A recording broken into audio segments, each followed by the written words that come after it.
श्री शिवाय नमस्तभ्यम।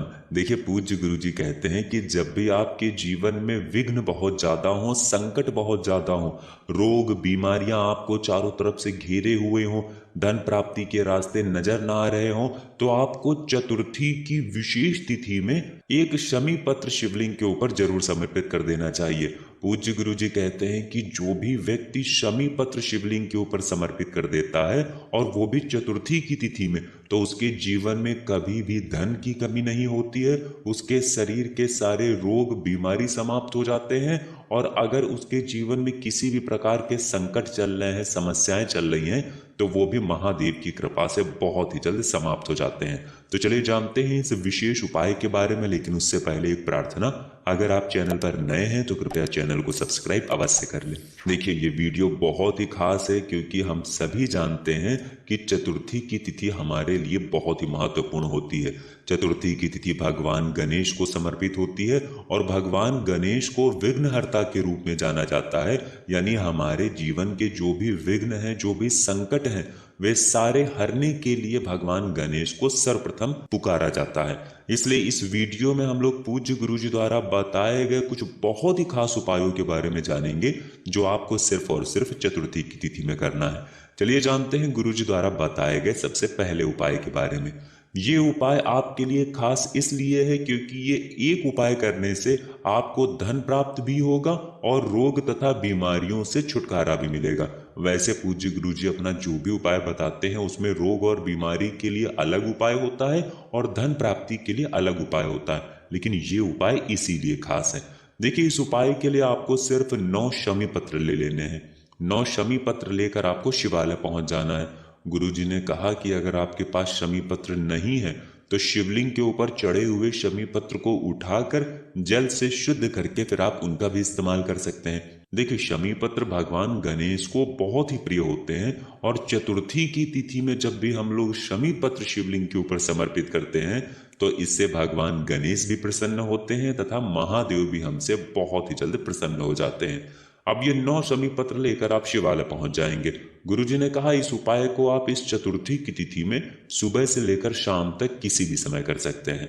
शिवालय पहुंचने के बाद इन 9 शमी पत्र में से सबसे पहला शमी पत्र आपको शिवलिंग में जो श्री गणेश जी वाला स्थान होता है वहां पर समर्पित कर देना है। शिवलिंग के दाहिनी साइड में जो श्री गणेश जी का स्थान होता है वहां पर एक एक करके ये शमी पत्र समर्पित करते जाना है, और श्री गणेशाय नमः इस मंत्र का स्मरण करते जाना है। सामने आपको वीडियो में जैसा दिखाया जा रहा है, जो स्थान दिखाया जा रहा है उसी स्थान पर एक एक करके समर्पित करते जाइए और एक एक बार श्री गणेशाय नमः मंत्र का स्मरण करते जाइए। 5 शमी पत्र श्री गणेश जी वाले स्थान पर समर्पित करने के बाद अब आपके पास 4 शमी पत्र बचे। इन 4 में से 3 शमी पत्र आपको शिवलिंग के ऊपर समर्पित कर देना है और 11 बार ओम नमः शिवाय मंत्र का स्मरण कर लेना है।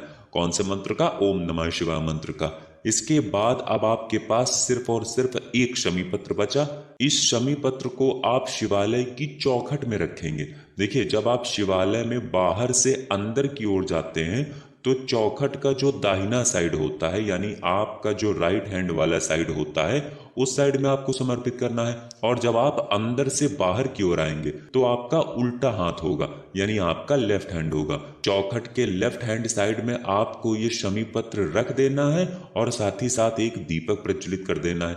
घी का एक दीपक तैयार कर लीजिएगा, उसमें गोल रुई की बत्ती लगाइए और ये दीपक प्रज्वलित कर दीजिए। सबसे आखिरी शमी पत्र रख दीजिए और ये दीपक रख दीजिए तथा भगवान गणेश के बहुत ही प्रिय नाम मयूर ध्वज, कौन सा नाम का स्मरण करना है? मयूर ध्वज। मयूर ध्वज का नाम स्मरण करते हुए आपको ये आखिरी शमी पत्र रख देनी है और इसी के बगल में एक दीपक प्रज्वलित कर देना है। उसके बाद सबसे आखिर में आप अपनी मनोकामना बोल दीजिए। अगर आप धन प्राप्ति के लिए ये उपाय कर रहे हैं तो भगवान गणेश से धन प्राप्ति के लिए प्रार्थना कर लीजिए, और अगर आप अपनी बीमारी को, अपने रोग को समाप्त करने के लिए ये उपाय कर रहे हैं तो अपनी बीमारी को दूर करने के लिए प्रार्थना कर लीजिए और फिर वापस अपने घर आ जाइए।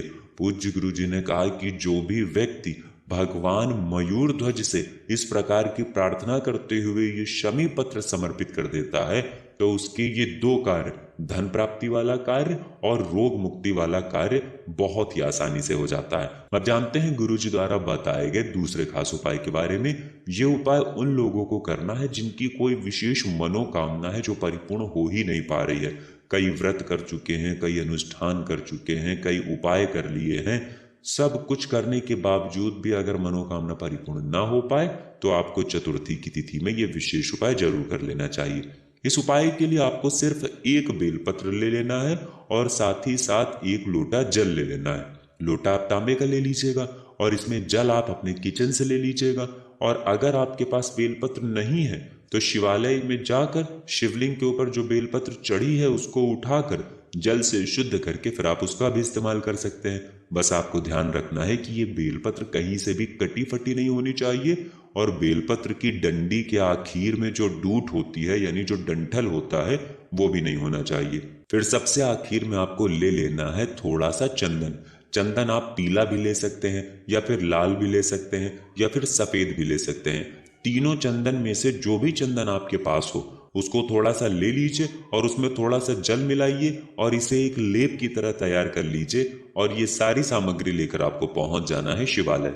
पूज्य गुरु जी ने कहा कि इस उपाय को भी आप सुबह करना चाहें तो सुबह कर लें और शाम को करना चाहें तो शाम को कर लें।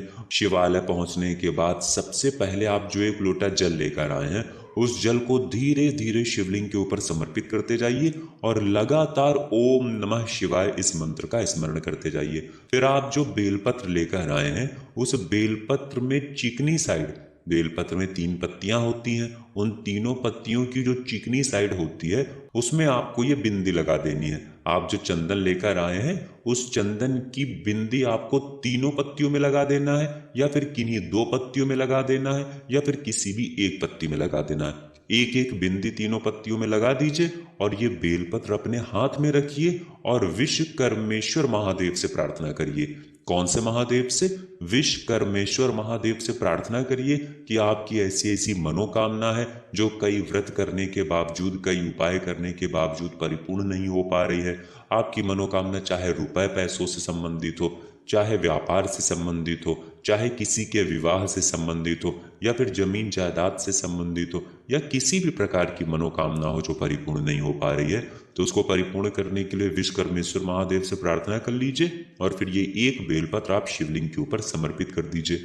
बेलपत्र की चिकनी साइड का हिस्सा शिवलिंग में टच करेगा और बेलपत्र की डंडी जलाधारी की तरफ रहेगी। सामने आपको जैसे दिखाया जा रहा है ठीक ऐसे ही समर्पित कर देना है और फिर उसके बाद वापस अपने घर आ जाना है। पूज्य गुरु जी ने कहा कि विश्वकर्मेश्वर महादेव के नाम से जब भी हम लोग ये बेलपत्र शिवलिंग के ऊपर समर्पित करते हैं तो उसके कुछ ही हफ्तों के बाद या कुछ ही महीनों के अंतर्गत महादेव हमारी बड़ी से बड़ी मनोकामना को बहुत ही जल्द परिपूर्ण कर देते हैं। तो इस विशेष तिथि में आप इस विशेष उपाय को जरूर करिएगा।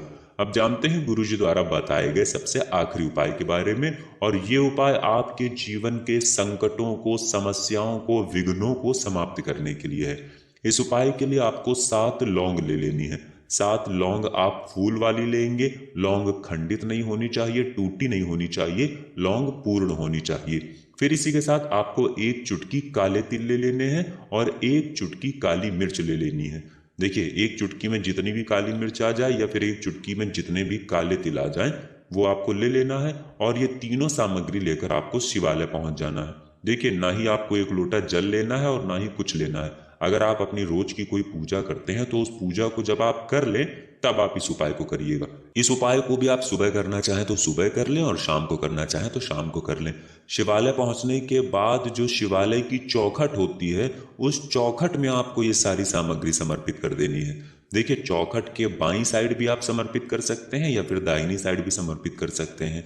दोनों कोनों में से किसी भी एक कोने में आप ये सारी सामग्री एक साथ समर्पित कर दीजिए। 7 लौंग जो आप लेकर आए हैं वो समर्पित कर दीजिए, 1 चुटकी काले तिल लेकर आए हैं वो समर्पित कर दीजिए और 1 चुटकी काली मिर्च, ये सारी सामग्री समर्पित कर दीजिए और ओम नमः शिवाय मंत्र का स्मरण कर लीजिए। और फिर सबसे आखिर में आपके जीवन के जो भी संकट हैं, जो भी समस्याएं हैं, अगर आपके घर में लड़ाई झगड़ा बहुत ज्यादा होता है, आपस में किसी की बनती नहीं है, एक दूसरे में लड़ाई झगड़ा हो रहा है या फिर किसी भी प्रकार के संकट समस्याएं चल रही हैं, तो उनको दूर करने की महादेव से प्रार्थना कर लीजिए और फिर वापस अपने घर आ जाइए। गुरुजी कहते हैं कि जो भी व्यक्ति हफ्ते में एक बार इस उपाय को करना शुरू कर देता है तो उसके जीवन के सारे विघ्न, सारी संकट, सारी समस्याएं समाप्त हो जाती हैं।